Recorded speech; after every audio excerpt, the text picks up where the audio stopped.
Muchas gracias, Pavel, ¿no?, por esta presentación, y muchas gracias, lógicamente, a la DGI por organizar este seminario de discusión sobre trabajos en materia de tributación y política fiscal.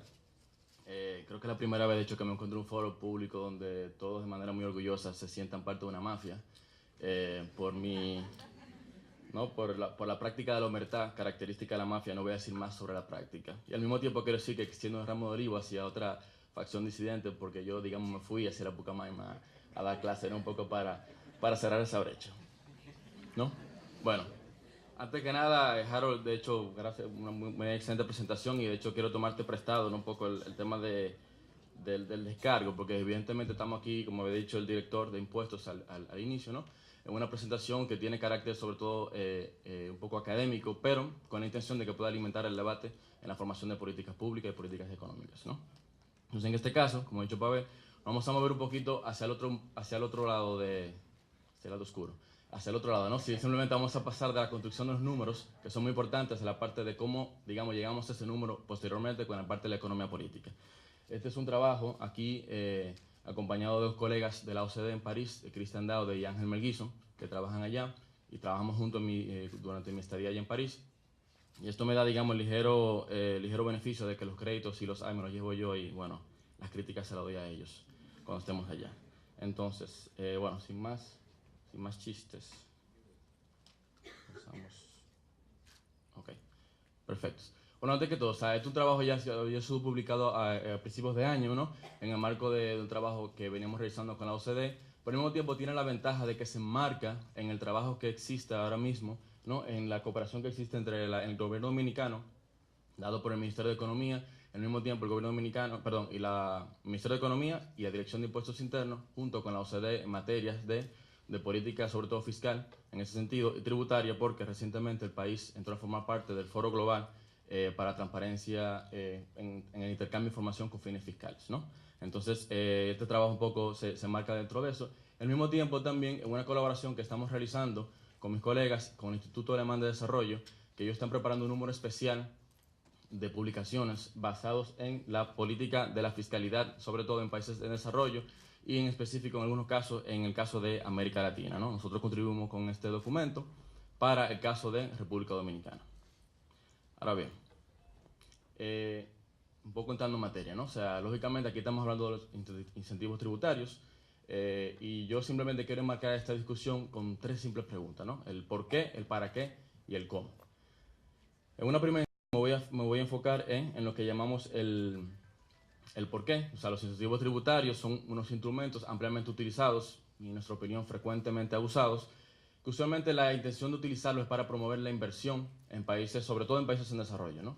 Esta promoción de inversión ya puede darse para firmas extranjeras, en calidad de inversión extranjera directa, o para firmas domésticas o empresas domésticas que permitan, digamos, utilizar algún tipo de incentivo para desarrollar o ampliar las inversiones que ya existan en una determinada actividad económica, o, de manera alternativa, intentar promover actividades económicas donde no la había anteriormente, quizá por la falta de incentivo. Sin embargo, todos sabemos, ¿no?, una discusión que no escapa a República Dominicana. Los incentivos tributarios se utilizan bastante, el país no escapa a eso, y ya luego veremos algunas cifras. Y lógicamente podemos concluir a partir de que son bastante populares en el mundo, ¿no? O sea, en términos prácticos, no vamos a abstraer un poco de la academia, sino en términos prácticos se utilizan bastante y son bastante populares. Sin embargo, volviendo a traer un poco la discusión al ámbito académico y empírico, la literatura realmente no encuentra una mejora significativa en la atracción de inversión. En algunos casos, cuando efectivamente se produce un crecimiento en términos de inversión, digamos, de inversión extranjera directa, se produce una especie de efecto de desplazamiento, donde quizás la inversión que se gana por un lado se pierde por otro, porque hay quizás cierta destrucción, o a lo interno de una economía, si se produce una ganancia en cierta actividad económica, probablemente es en detrimento de otra, ¿no? Entonces, los efectos, aunque usualmente la estimación es positiva, es ligeramente positiva. Entonces, eso nos está llevando a la siguiente pregunta, es, digamos, ¿por qué son tan populares, ¿no? Y básicamente, y aquí lo traigo un poco al primer párrafo, lógicamente se utilizan la mayor parte del tiempo en países en desarrollo. Y son países en desarrollo o en vías de desarrollo por una razón muy clara. O sea, hay digamos, un ambiente institucional, económico, social, que no es muy conducente a ¿no? Digamos, operación libre de las empresas, ¿no? Que pueden decidir dónde invertir y cómo invertir en función de lo que pueden determinar que van a extraer del mercado y lo que pueden aportar al mercado. Entonces, la popularidad de estos incentivos usualmente es porque en la práctica estos han tendido a compensar por un mal clima de negocios. No voy a entrar en muchísimos detalles sobre el tema de los indicadores del Doing Business o el tema de índice de competitividad, porque ya eso se ha debatido hartamente, pero lógicamente un caso que no solamente es exclusivo de República Dominicana, el caso de que tenemos un clima de negocios que usualmente es un poco frágil o pobre o digamos es un obstáculo a la condición de comercio, hace que este tipo de instrumentos se utilice para intentar compensar, ¿no?, esa falta que se está presentando. Ahora bien, ¿qué tan populares son? Aquí simplemente estoy cogiendo una muestra de países, en este caso simplemente me estoy limitando a América Latina, y dentro de América Latina simplemente estoy tomando, digamos, los famosos, llaman las grandes 7 economías, ¿no?, las principales economías de la región, y en otros casos también las economías centroamericanas que podríamos decir que son competidores directos de nosotros. Y de hecho, en ámbitos fiscales son competencia directa. De hecho, una de las prácticas que se ha visto comúnmente es que en países, digamos, con economías similares que compiten por el mismo tipo de inversión, se lleva lo que es una competencia fiscal, ¿no? Intenta producirse una competencia de cuánto o sea, una carrera hacia la baja, ¿no? Reducir los impuestos para intentar atraer inversión. Entonces, en base a eso, esas son cifras del 2012 para la mayoría de los países, con la excepción de Chile y Colombia, si la memoria no me falla. Vemos que en promedio, y esto es un promedio, hago la salvedad, no solamente para estos países, sino para toda América Latina, de que se dispone cifra en este año, de que en la región se otorga exenciones tributarias que representan aproximadamente un poquito menos del 5% del producto, ¿no? Este tipo de exenciones son lógicamente exenciones de todo tipo, no solamente a la inversión, sino también al consumo y cualquier otro tipo de exención que se pueda presentar.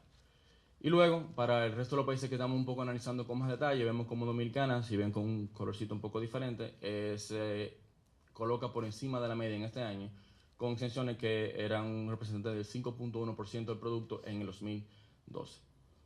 ¿Cuáles son estos instrumentos donde usualmente se dan esos incentivos, ¿no? En primer lugar, está aquí yo he puesto ITEVI, usualmente como lo conocemos acá, para un poco entrar en ámbito conocido por todos, pero lógicamente eso se extiende a los impuestos al valor agregado en la región, ¿no? Entonces, usualmente ese tipo de incentivos se da sobre el ITEVIS o el IVA, sobre el ingreso, y esto puede ser ya sea el ingreso de las empresas o el ingreso personal de las personas, y luego, lógicamente, un zafacón de otros, o sea, cualquier otro tipo de impuestos sobre el cual se dé algún tipo de exención, ¿no? Ahora bien, si nos vamos un poquito más al detalle, entrando ya en República Dominicana como tal, esto ya es una pequeña serie temporal que viene desde el 2008 a la fecha, ¿no? Y recordarán, en la gráfica anterior, solamente estamos comparando que para el último año de que disponía información comparable. Para República Dominicana podemos extenderlo esto hacia el 2014, con la última estimación que, digamos, publica el Ministerio de Hacienda para fines del presupuesto general del Estado. Y vemos cómo desde el 2012, o de hecho 2011-12 más o menos, que tenemos alrededor del 5, esto se ha ido incrementando año tras año hasta el día de hoy, que alcanza fue estimado, debo aclarar, en un 6.6% del producto, que eso es equivalente a unos 188 mil millones de pesos, más o menos, ¿no? Y lógicamente, bueno, esta es la situación sobre la cual nos estamos enfocando el día de hoy, ¿no? Digamos, es el panorama, la fotografía que tenemos para ver, para tratar de explicar lo que nosotros vamos a pasar un poquito más adelante. Esta gráfica aquí me está diciendo dos cosas, ¿no? O sea, o por lo menos en nuestra opinión, ¿no? La hipótesis nuestra, que estos altos incentivos tienden a reducir la base imponible, bueno, no, esto no es una hipótesis, de hecho, esto es una realidad.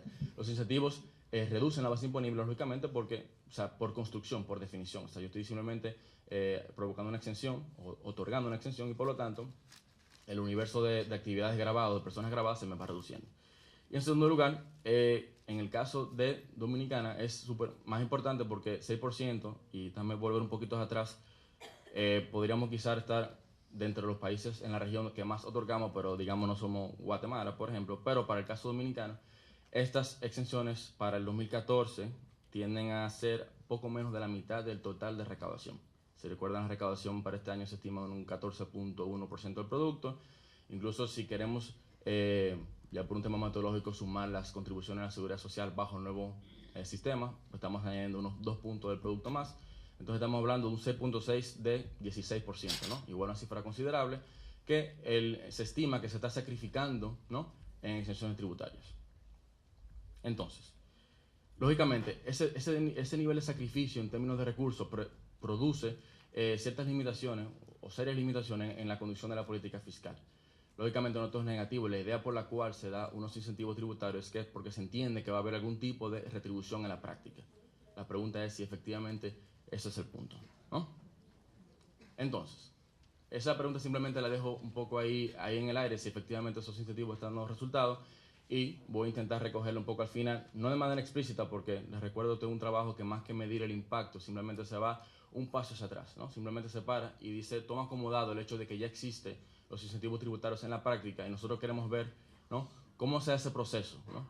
Cómo es que efectivamente se logra aprobar una nueva ley de incentivo tributario. Traigo, por ejemplo, a colación la última ley grande, por ponerle algún tipo de coletilla, que es la ley de turismo, que simplemente fue una modificación a otras leyes que existían, que fue una ley que se aprobó en diciembre del 2013, si me recordarán, ¿no? Es una ley que vamos a analizar un poquito más. Entonces, ya es una ley que existe, ¿no?, y se modificó recientemente, hace menos de un año, y nosotros nos vamos a abocar simplemente a medir si efectivamente hay la creación de empleo en términos de mano de obra, o sea, de empleados en el sector turismo, o si efectivamente el valor agregado que produce realmente compensa lo que se está sacrificando por un lado.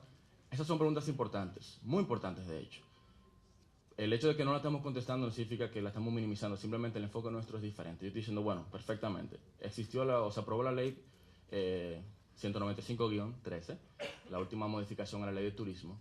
Nosotros queremos saber cómo se dio ese proceso, ¿no? O sea, exactamente cuáles fueron los pasos que conducieron a eso. Y ahí yo paso un poco rápidamente, si quieres, del por qué y el para qué, y me voy a enfocar en el cómo. ¿Cómo es que se da esa dinámica? ¿Cómo es que se da, digamos, ese proceso detrás, esa negociación, ¿no?, esa economía política detrás de ese proceso, ¿no? ¿Por qué es importante esa pregunta? Y esto es una pregunta que no solamente se limita al análisis de la economía en desarrollo, sino en sentido general, porque lógicamente los países en desarrollo no son los únicos que dan incentivo tributario. Eso es una práctica un poco general. Lo que pasa es que el nivel de profundidad es mayor en distintos tipos de países. Y la verdad que esto es interesante, al menos en nuestra opinión, yo espero que ustedes también la compartan, porque el caso es que una vez se implementa un esquema de incentivo tributario, incentivo fiscal, se generan fuertes presiones o incentivos, ¿no?, valga la cacofonía, a mantenerlos. Y eso es lógico, o sea, simplemente imagínense que ustedes reciben un incremento, es un mal ejemplo, pero un incremento de salario, y eso lógicamente, o sea, una vez que usted ya lo tiene, pues lógicamente hay mucho incentivo a que usted no quiera hacer nada a que lo reduzcan. Entonces simplemente eso se traduce también en este tipo de análisis, pero simplemente empesémoslo en mucho mayor escala.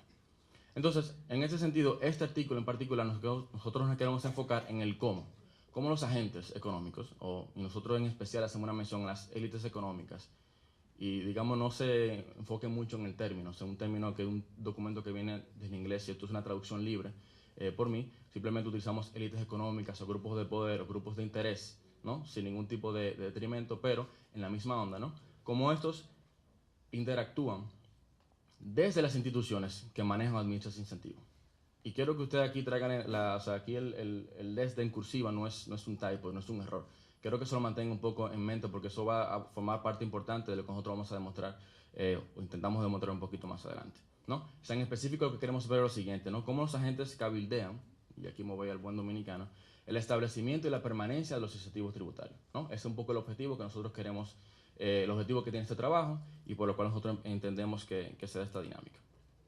Lo que nos lleva a una hipótesis muy sencillita, ¿no?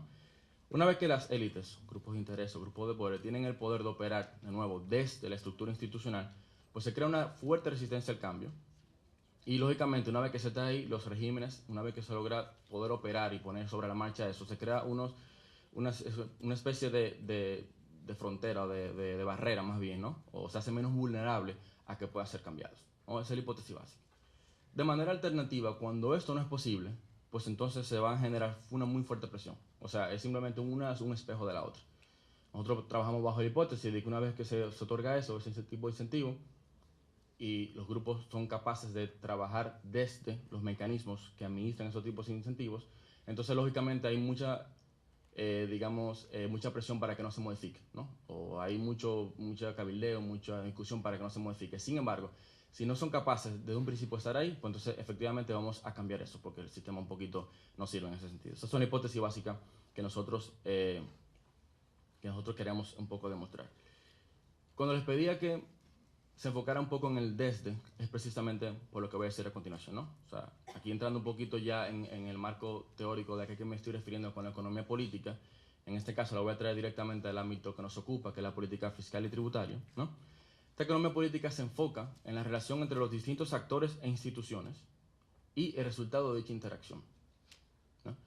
Esta práctica, esta rama de la economía, y me voy a permitir un poco acá decir cómo nace la economía en sentido general, es un poco traer, ¿no? el ente, o sea, el polity, o sea, el ente político, la ciudad política, los países, los estados, y cómo se interrelaciona con la economía en los mercados, ¿no? Es un poco el análisis de la economía política. Nosotros queremos hacer ese mismo análisis, pero trayéndolo exclusivamente a la parte de la política fiscal y la política de los incentivos tributarios, ¿no?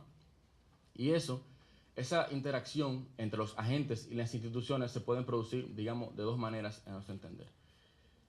En la literatura que nosotros hemos revisado y usualmente en la práctica, ¿no? Nosotros siempre identificamos que usualmente se trabaja, o sea, el análisis que se hace de este tipo de práctica es cómo se trabaja, cómo los agentes trabajan con el sistema.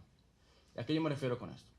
Trabajar con un sistema, nosotros simplemente lo estamos llamando como, dada una estructura establecida, ¿no? Digamos de manera exógena, ¿no? Se viene un poco de una estructura que se implementa, se aprueba, uno busca la mejor manera de explotarla.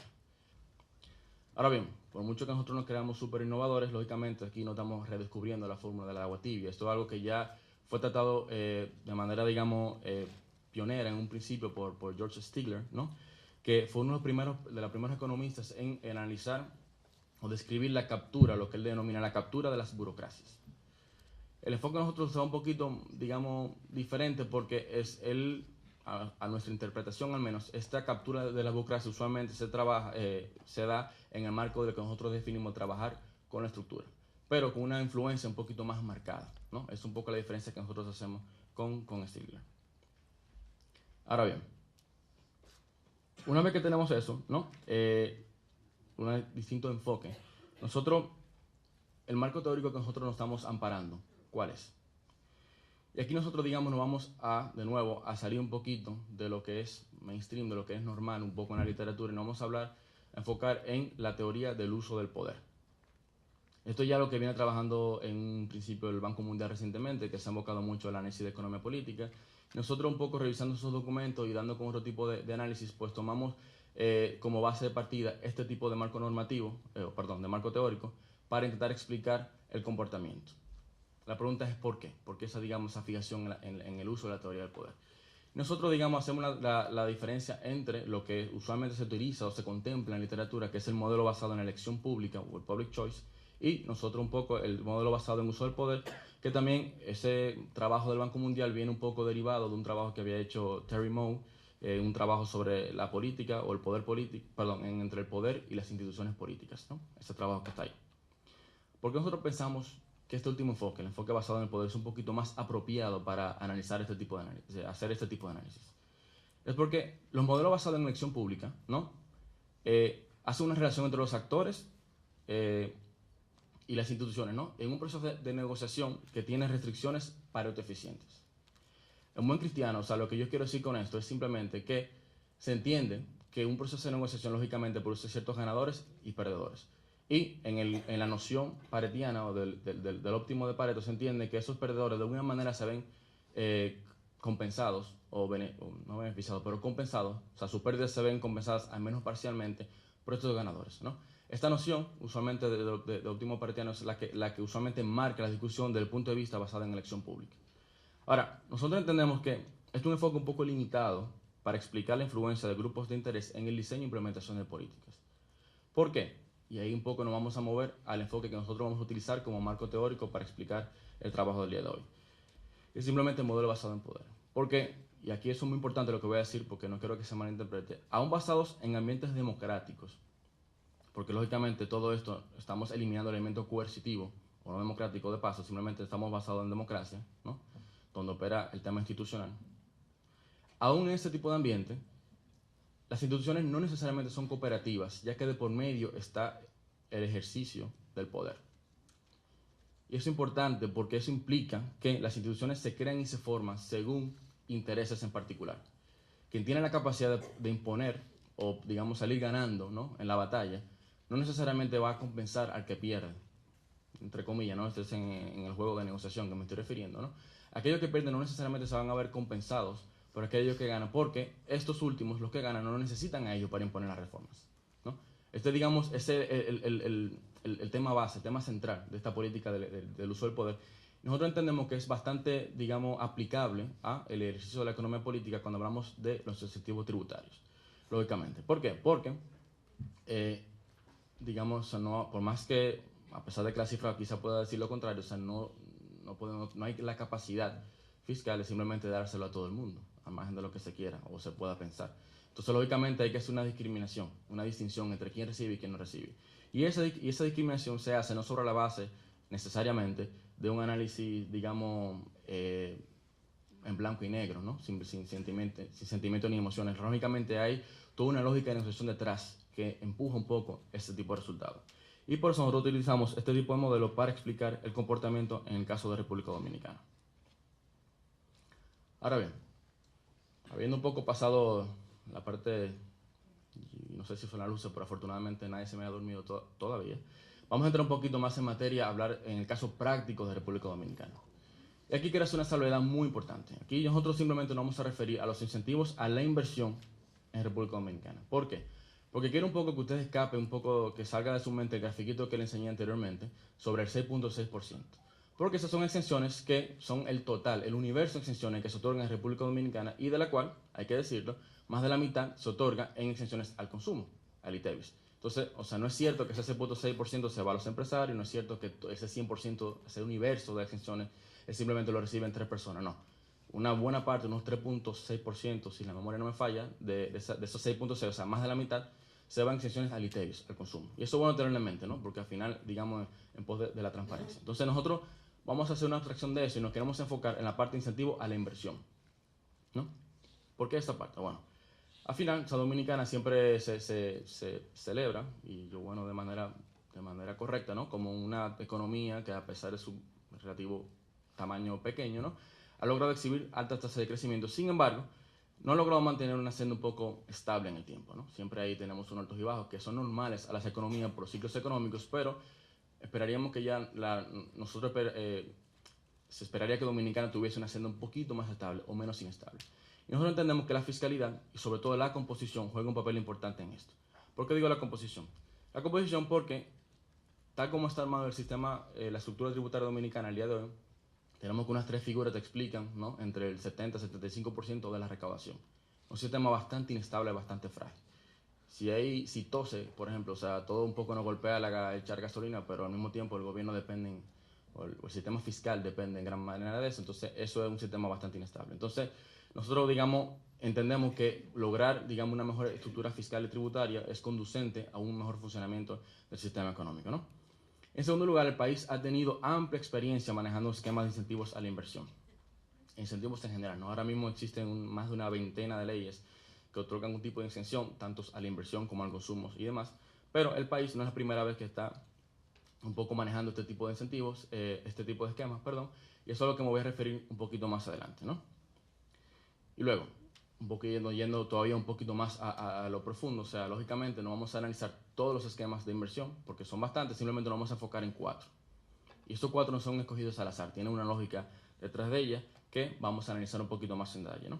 Lo que queremos analizar en base a estos 4 esquemas que voy a describir a continuación es ver cómo las diferentes estructuras entre ellos se puede explicar, ¿no?, cómo se va evolucionando en función de más o menos qué es lo que está definido en ellos, en esos esquemas, quiénes son los que se están beneficiando y quiénes son los que tienen alguna capacidad de poder influir en su diseño e implementación en la práctica.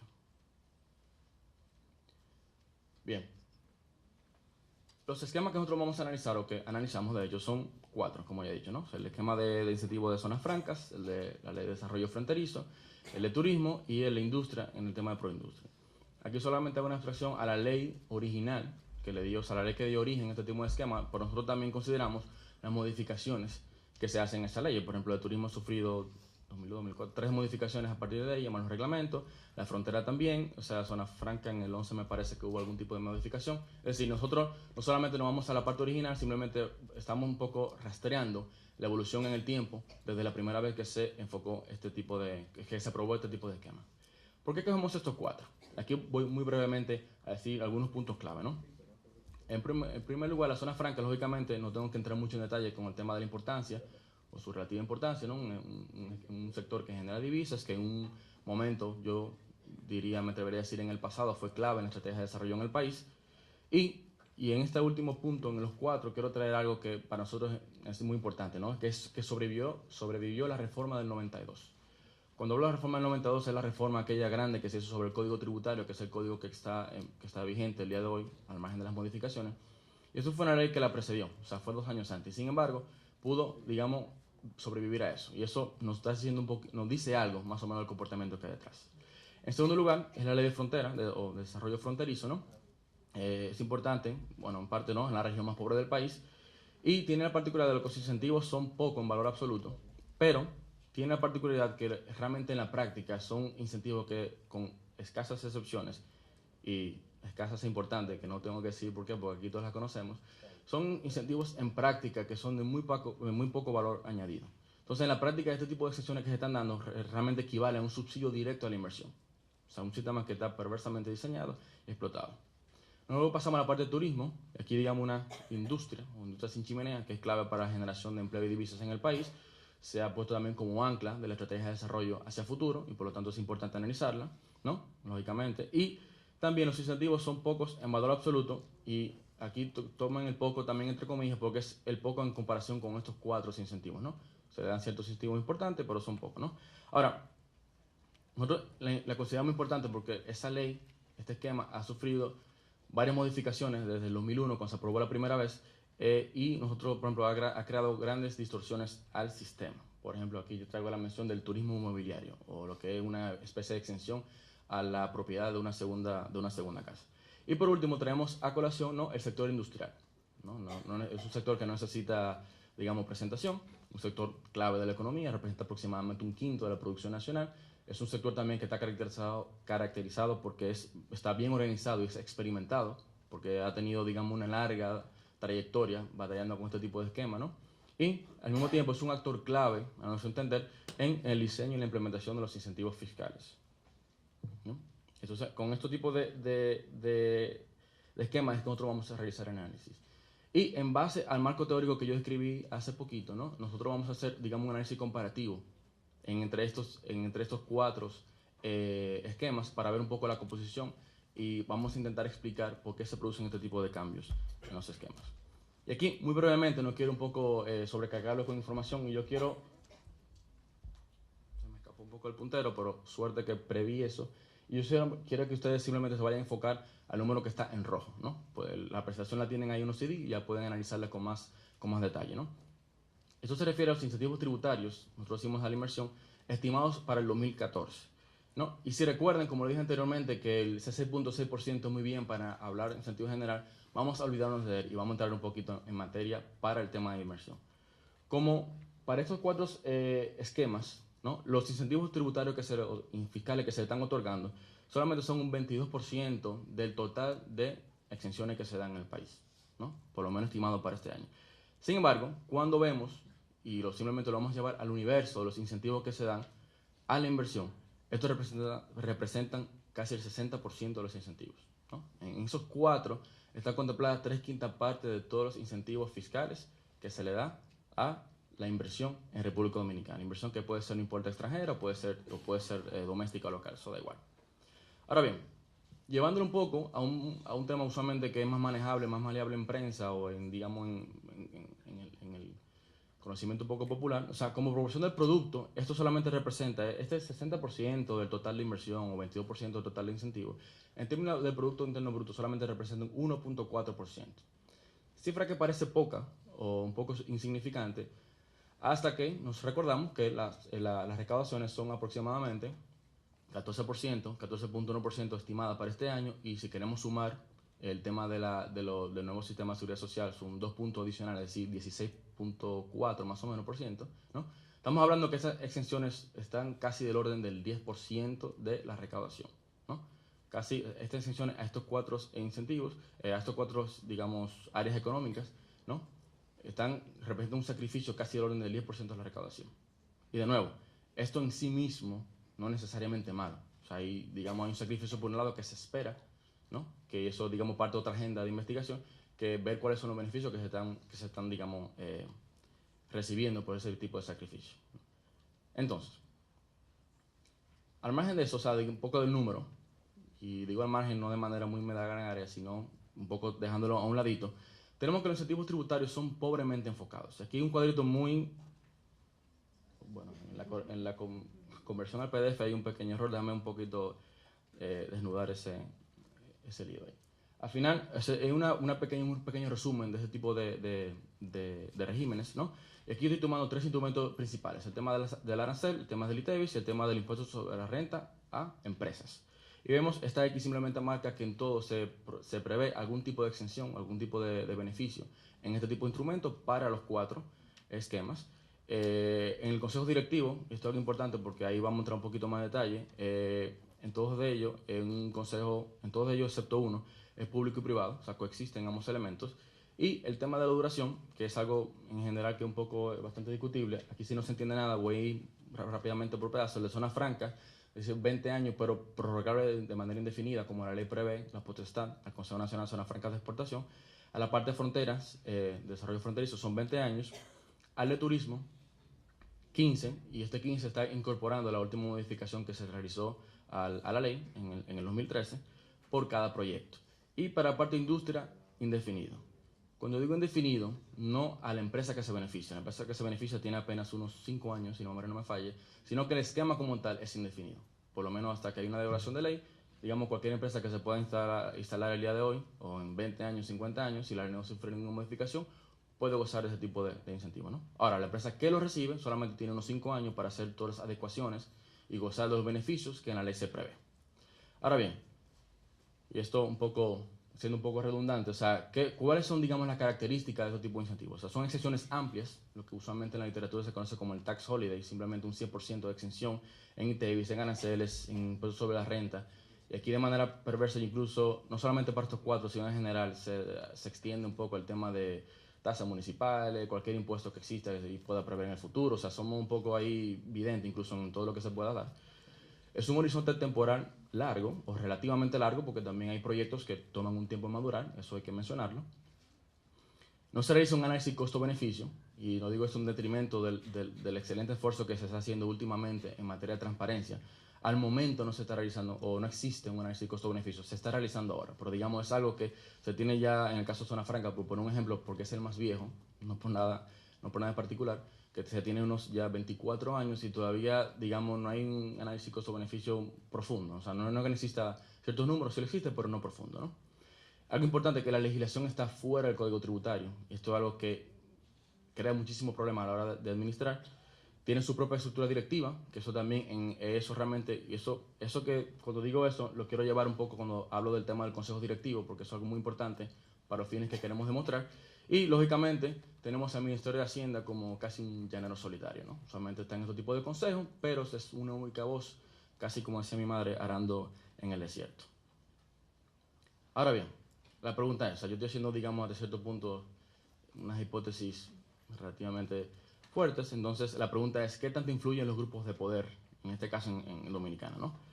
Lamentablemente, en el país existe poca evidencia formal del lobby o el cabildeo, ¿no? O sea, en otros países, y aquí voy a mencionar en Estados Unidos, usualmente las empresas de lobby son empresas que están designadas a eso, hay un registro y tienen que estar registradas en algún tipo de control, ya sea en el Congreso, en algún tipo, o en la administración, en el Poder Ejecutivo, y lógicamente en función de eso tienen cierta autorización para hacer ese tipo de cabildeo en pos de sus clientes. En el país, como tal, no existe ese tipo, o al menos no existe un registro formal que me las diga, y usualmente los gremios empresariales o las empresas suficientemente grandes hacen los esfuerzos por sí mismas, ¿no? Tienen una economía un poco pequeña, como dice que todo el mundo se conoce, al final eso un poco hace más fácil, en base a relaciones primarias, hacer este tipo de cabildeo, ¿no? Y en el país, esta tarea se libra un poquito tanto en los medios, o sea, de manera pública, como también en reuniones privadas. Y aquí simplemente de nuevo, no estamos, aunque nos gustaría pensarlo, redescubriendo un poco la fórmula del agua tibia o cualquier otro machista economista que le hayan podido contar por ahí. Esto es un análisis que ya fue realizado de manera muy extensa anteriormente por Moya Pons, ¿no?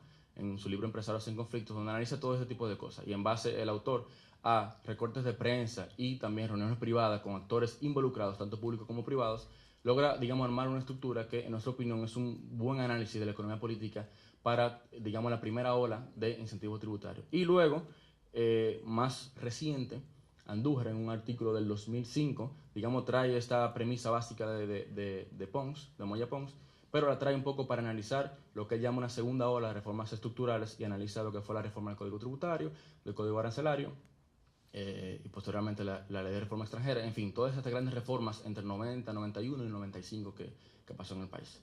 Nosotros seguimos ese mismo camino. O sea, al final un poco, aquí no, para no, digamos, aburrirlos con más letra un poco ahí en blanco, también hacemos un poco el mismo camino, o sea, la misma metodología. Al final estamos utilizando entrevistas con participantes tanto públicos como privados, ¿no? Por un poco para intercambiar impresiones. Al mismo tiempo utilizamos la información pública, la información que está en prensa. Lógicamente tú sabes que muchos de estos son pleitos que se dirimen en la prensa, o al menos son señales que se envían de manera públicamente, y el tener ese tipo de registro nos permite a nosotros capturar, o por lo menos ver hacia dónde van los tiros, o sea, por dónde van los tiros, ¿no? Y eso nos lleva a lo siguiente. Si la razón por la cual ustedes no lo entienden es precisamente porque está diseñado para eso. No porque no quieran que no lo vea, de hecho lo tienen en el CD, lo tienen en el paper que está en el CD. Simplemente porque aquí estoy haciendo de la mejor manera posible un resumen de cómo son los consejos directivos de cada esquema de estos 4 esquemas de incentivo tributario, ¿no? Y aquí nosotros, de nuevo aquí, les pido que hagan un poquito de ejercicio de memoria y los que estaban tomando una siesta despierten ahora. Es simplemente recuerden lo que dije al principio, cuando se opera desde la estructura institucional hay una gran resistencia al cambio. Y aquí yo llamo trabajar desde la estructura institucional. Sin entrar en tanto detalle, tenemos que para los 4 esquemas, ¿no? Tenemos un consejo directivo por su propio peso, el Consejo Nacional de Zona Franca de Exportación, el Consejo de Coordinación, se cortó, el Consejo de Coordinación de Desarrollo Fronterizo, el Consejo de Fomento Turístico, el Confotur, y Proindustria, que en su momento la ley absorbió la anterior Corporación de Fomento Industrial, ¿no? Entonces, ahí tenemos, si se fijan aquí en la primera columna, ¿no? En la primera columna tenemos un consejo directivo que tiene, no en todos los casos, sector público, sector privado, miembros independientes o extranjeros, y luego ya un tema de quórum y el proceso de votación, que es un poquito que no intenta tanto. Se me perdió el puntero. Realmente, pero aún sin puntero ni nada, simplemente quiero ver, yo creo que es fácil, para ustedes muy evidente ver ese gran vacío que existe aquí en la parte de frontera con el sector. Claro, perro y me muerde. Ok, aquí quiero, acá, ¿no? Simplemente acá, ese gran un poquito bloque en blanco que tenemos ahí, que simplemente en el esquema de frontera, que no hay una participación del sector privado en el Consejo de Coordinación. Y aquí realmente, donde aquí voy a describir un poquito más en detalle, ¿no? Porque al final, nosotros entendemos, y en base un poco a entrevistas con actores y también en propia prensa, o sea, mucha de la discusión se da sobre esta base. En la medida en que es posible tener un sector privado, ¿no? Metido un poco en los consejos de coordinación, en los consejos directivos para otorgar los incentivos, las exenciones, ahí que nosotros decimos que se está trabajando desde la estructura institucional, desde adentro, ¿no? Esa capacidad deliberativa que le da, entonces al final implica que en una parte en una medida son juez y parte hasta cierto punto, ¿no? Y eso no se te produce acá. Y eso es lo que nos lleva a nosotros a pensar que la hipótesis alternativa, cuando esto no se da, digamos, cuando no es posible operar desde la estructura interna, se produce mucha resistencia al cambio. Si usted se fija, acá siempre ha habido, digamos, discusión, y no voy a entrar tanto en los méritos de cada esquema, ¿no? En algunos casos, o sea, no estoy diciendo que no son necesarios de por sí, simplemente nuestra discusión es la manera en que se da ese tipo de exenciones, y al mismo tiempo, cómo los instrumentos están definidos en la ley. Y cómo queda en la ley, eso es toda una interacción de participantes. Aquí no simplemente el sector privado, lógicamente. El sector privado tiene un mandato, lógicamente, y tiene unos intereses que defender, que es legítimo, pero al mismo tiempo también unos mandatos por parte de las otras instituciones que forman parte, que en muchos casos se convierten también en parte, digamos, parte coluyente, si se quiere, ¿no? O sea, un poco de colusión. Y cuando digo colusión es lo siguiente. Aquí tenemos simplemente los ministerios sectoriales, ¿no? que están formando parte de este tipo en los consejos directivos. La pregunta lógicamente, pues, lógicamente si un ministerio, si hay un esquema de turismo, pues lógicamente el Ministerio de Turismo debería estar. Hasta ahí no hay ningún problema.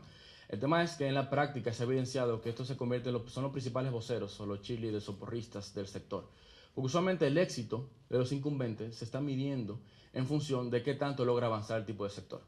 Y eso, de nuevo, no es nada malo en sí mismo. Lo que pasa es que muchas veces este tipo de esquemas se dan y se toma bajo el brazo y con eso se va un poco a defender a capa y espada cualquier tipo de proyecto que pueda percibirse, ¿no?, como beneficioso para el sector, ¿no?, al margen de cualquier beneficio que efectivamente pueda presentar. Entonces, cuando hace este tipo de cosas, ¿no?, y aquí me refiero lógicamente a los representantes del sector público, entonces ahí hacen un poco causa común, aunque por razones distintas, porque en algunos casos puede ser que tengan algún tipo de aspiración por otro lado, o vengan del sector anteriormente y tengan conocimiento de causa, por la razón que fuera, ¿no? Hacen causa común por unos empresarios que operan en ese tipo de sector y lógicamente tienen intereses legítimos en gozar del mejor clima posible. Y este clima, de nuevo, a falta de un clima bueno, de manera general, tiene que gozarse de este tipo de instrumentos.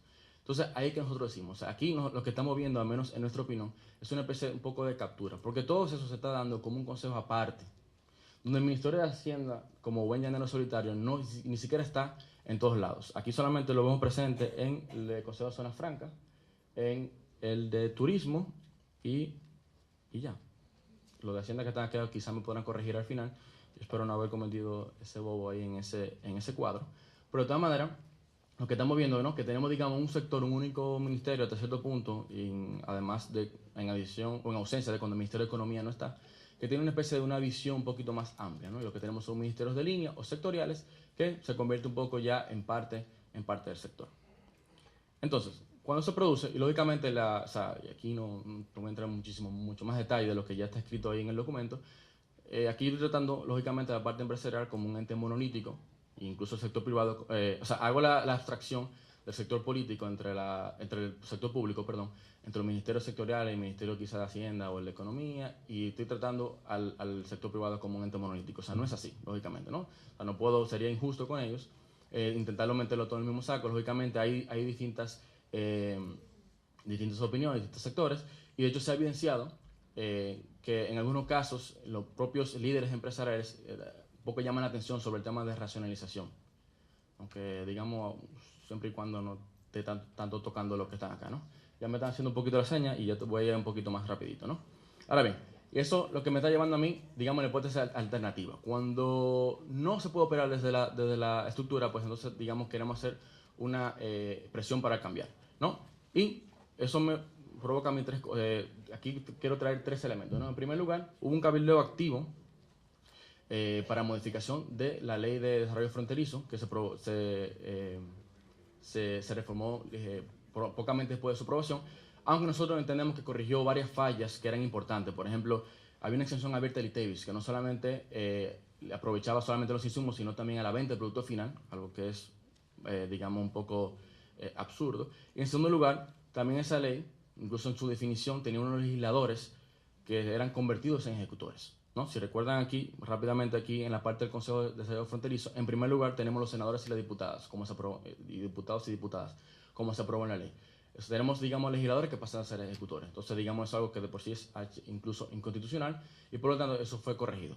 Pero al mismo tiempo se modificó la comisión de evaluación, ¿no?, donde se incluye, en un primer lugar, esta es la comisión evaluadora de acuerdo al reglamento de la primera ley y la comisión evaluadora de acuerdo al reglamento de la segunda ley o su modificación, y se incluye un poco un representante, ¿no?, de la Asociación de Industria en este caso. La traigo a colación, no por nada en contra, simplemente porque son los que están denominados en el reglamento.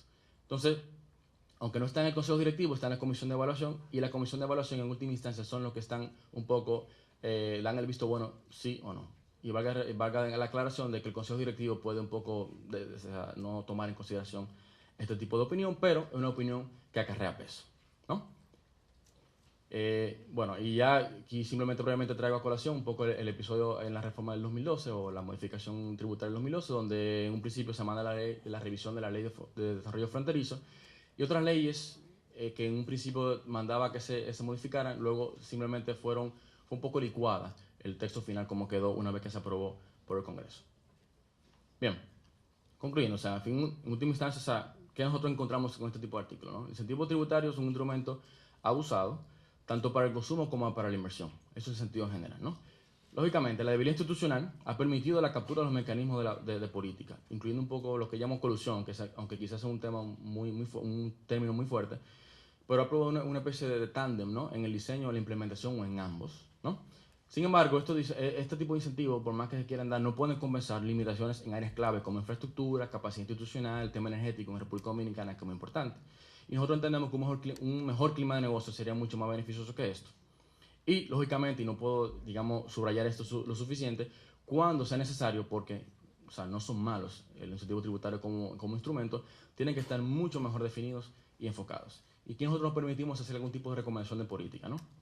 Este incentivo tiene que estar racionalizado y preferiblemente quizás como un título, bueno, los abogados ya me ayudarán más posteriormente, dentro del código tributario en sí. No puede estar disperso por ahí como en leyes especiales, ni siquiera en contratos especiales tampoco. El Ministerio de Hacienda, a nuestro entender, debe ser el principal, aunque no necesariamente el único, y de hecho no es bueno que sea el único, pero ser el principal actor al decidir sobre el otorgamiento de incentivos. Una recomendación un poquito, o sea, fuerte. El sector privado no puede tener capacidad deliberativa para otorgar incentivos. Y aquí yo pienso, y eso, señores, entiéndanme bien, deliberativa, no que nos esté un poco de lado. O sea, al final yo creo que para asegurar legitimidad es necesario un involucramiento de participantes del sector privado, porque en última instancia yo entiendo que ambos, público y privado, están para el mismo fin, pero para ninguna circunstancia deberían tener capacidad deliberativa de poder otorgar incentivos de los cuales ellos posiblemente se beneficiarían. En buen castellano, pueden ser juez y partes, ¿no? Y lógicamente eso es lo único que va a redundarse. En la medida que no se pueda mejorar el tema del clima de negocios y, digamos, el imperio de la ley, una fuerza laboral educada, o sea, una mejor infraestructura, mejor sistema energético, pues lógicamente todo esto que estamos diciendo va a servir de nada, ¿no? Y lógicamente, sobre un tema de diseño e incentivo, lógicamente eso no pueden ser indefinidos. Yo con esto estoy pidiendo excusa un poco por extenderme más del plazo. Yo concluyo y le agradezco su atención.